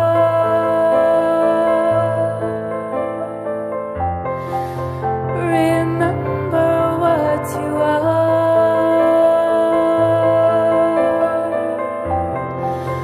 Remember who you are.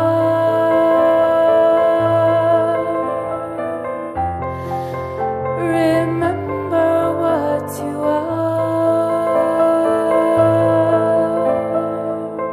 Om Gam Ganapataye Namaha. Om Gam Ganapataye Namaha. Om Gam Ganapataye Namaha. Om Gam Ganapataye Namaha. Om Gam Ganapataye Namaha. Om Gam Ganapataye Namaha. Om Gam Ganapataye Namaha. Om Gam Ganapataye Namaha. Om Gam Ganapataye Namaha. Om Gam Ganapataye Namaha. Om Gam Ganapataye Namaha. Om Gam Ganapataye Namaha. This life is beautiful.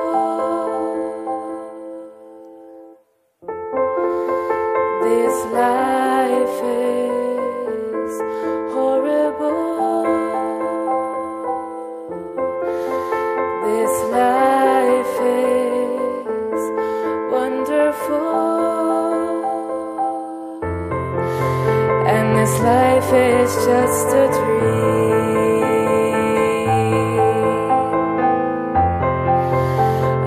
dream made of love.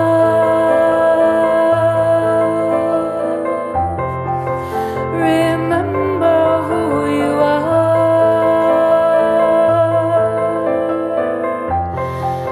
Remember what you are.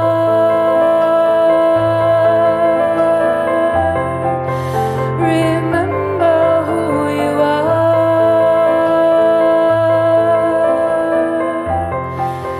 Remember what you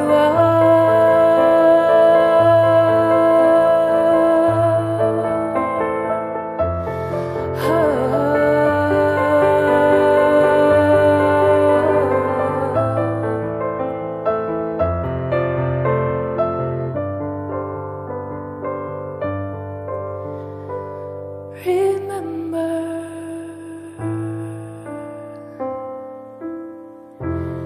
you are before for these questions.